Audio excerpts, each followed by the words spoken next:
Hey, it's Pastor Duck, and we're here with another Jack Tale, and I hope that you enjoyed. It's Jack and the Bean Tree. Now, a long time ago, when Jack and Will and Tom was all a-living with their mom way out in the woods, they was getting along pretty good, but it had gotten to be down in the winter of the land, and so they was in the house a lot more, and sometimes when you're in the house a lot more, you get on each other's nerves just a little bit, and so this was a happening between Jack and his brothers, and they was having a little trouble, and his mama was trying to clean up the house, and she was trying to give him chores, and Jack had to sweep the floor, and so he was a-sweeping it all up, and he come across a great big old bean. Why, he got it and pried it out of the cracks and told his mama, says, "What am I going to do with this?" And she looked at it and said, "Why, I don't recognize it. That's not the kind of beans we eat around here. Where'd you get it?" And she goes, "Oh, Mom, you just told me where I got it. Got it right here in front." She goes, "Well, you just go get rid of it. In fact, why don't you go find some place to plant that bean?" He said, "Mama, it's the winter. You don't go planting stuff outside." She goes, "You go outside and you take a good long time, and then we'll see how it goes." Well, Jack knew what was up. He didn't want to get in trouble no more, and so he made his way out into the cold and found himself down by the creek. He figured that'd be about the best place to plant a old bean down in the ground, a little more wet down that way, and so he stuck it down there in the ground and bowed it up, and he just waited around, and he just took his time because he was in no hurry to get back home. And as he was sitting there a-watching it, why, that bean started a-growing right before his very eyes. Why, it started a-coming up out of the ground just like a great big old weed. And it started a-moving and coming up as it was a-growing up and getting higher and taller, and Jack just couldn't believe his eyes. Why, he went back in and told his mama what was happening, and she says, "Oh, I told you about lying. You're going to get in big trouble now." And she sent him on into bed that night up in the loft, and he didn't get to eat no supper. Why, Jack was mad and mad at himself, mad at his mama, and so in the middle of the night he got out of the bed, and he crawled down there where that old plant was a-growing, and by then it had gone clean up into the clouds. Why, Jack decided he'd just climb it. So he started climbing that old tree and just went right on up it. It went right up above the rest of the trees in the forest, right up higher and into the clouds of the sky. Why, he got all the way up into the top of it, and whenever he could get out onto it, why, he could step out onto like a new ground. Why, he didn't have to worry about falling through and none of those kinds of things. And he noticed just over a little rise that there was a great big old cabin. And so he went right up to that big old cabin, and there out on the front porch was a great big old woman. Why, he'd never seen anything like her, and she's caught him right off and says, "Oh, come over here, young'un, come in here quick. Why, if my old man sees you, why, he'll try to eat you up. Anytime there's ever been someone like you come around here, why, he can smell you, and he can seize you in his mind, and he'll hunt you down and eat you sure as anything, but I don't like that kind of business. No, sirree, always leads to trouble. You just come right over here, young'un." And so Jack didn't know no better. He was on a great kind of a lookout for things, and so he just followed her up. And then he followed her right inside the cabin. Why, she just picked him up and put him up on the counter of where she was a-getting ready to make some dinner, and she says, "Now, I'll just hide you right in here, and whenever it's safe, because my old man will be back any moment now, he catch you outside, catch you inside, he's going to get you." And so she just put her old lid of an old kettle right over the top of him. Jack laid down still, but he could see out. Pretty soon the door swung open, and there come a giant of a man into the house. And while Jack was lost into them, he come in and says, "Oh, what do I smell?" She says, "I've been cooking up for you a good dinner, and I know that mutton you got for me is good for you. You're going to love it." He says, "Oh, no, I don't smell no lamb. I don't smell no mutton. No, I smell me an English mum, and I want to get me some." "You do not. That's just the old smell. Why, if you smelled an English mum, I'd smell one too." And that's why he said, "You don't know what you're talking about."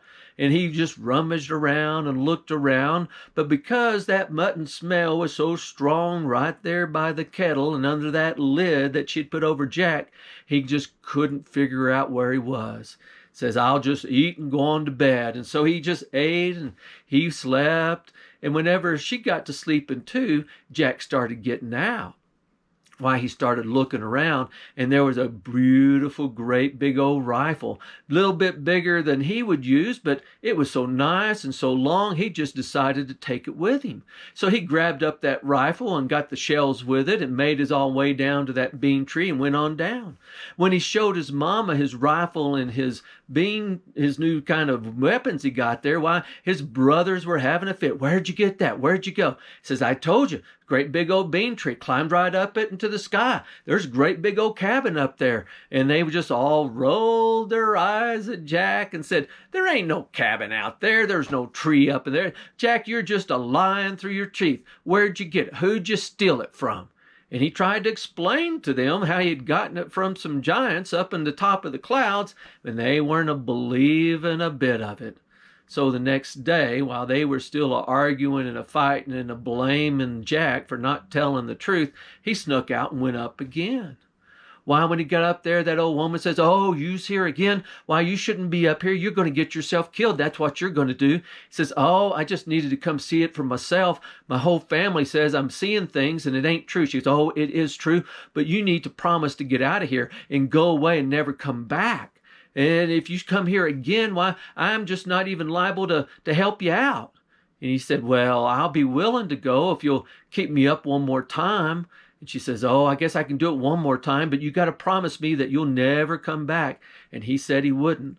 Why, when she came in there, why, she put him up there, and she put him up there in the bread basket. She figured that all that fresh bread she'd been cooking earlier that day would have covered up the smell. But when her old man come home, sure enough, he says, oh, I smell something good. I smell me an English mum, and I want to get me some. They said, no, no, no. She said, you don't smell nothing like that. I've been cooking bread all day. This flour's probably come up from wherever you got it from. Might still smell like one, but we ain't got nothing but bread around here. Why, he looked and he searched, but he didn't find nothing. And then sure enough, he sat down and they had them a good old meal, and he filled himself up, and they warmed themselves by the fire, and the two of them old giant people just went right on to sleep. Jack was sneaking out. When he did, he noticed a great big old skinning knife.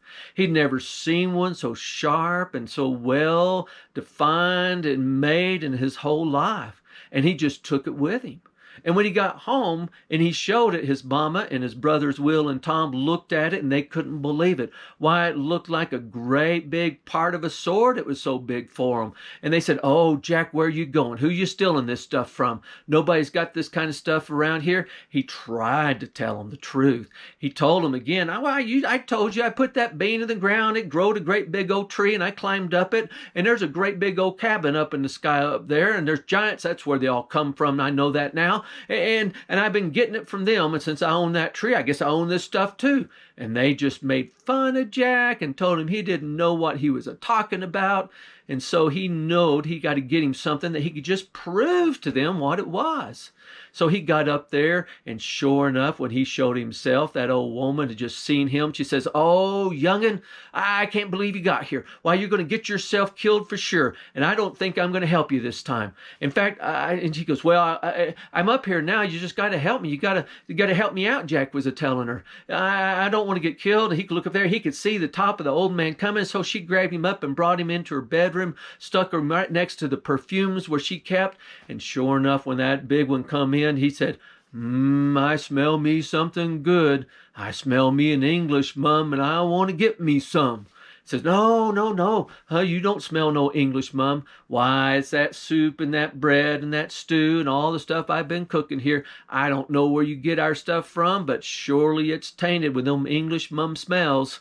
And he said, oh, it smells stronger than that, stronger than usual. He looked high and he looked low. He went through the entire kitchen, didn't find nothing, so they finally settled down for dinner. And when they did, why, he fell fast asleep.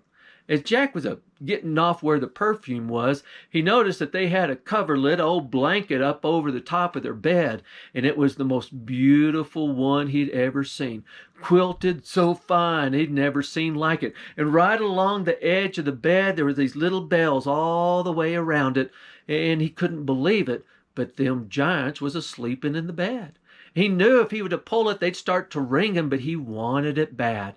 So he went over and he opened up the door.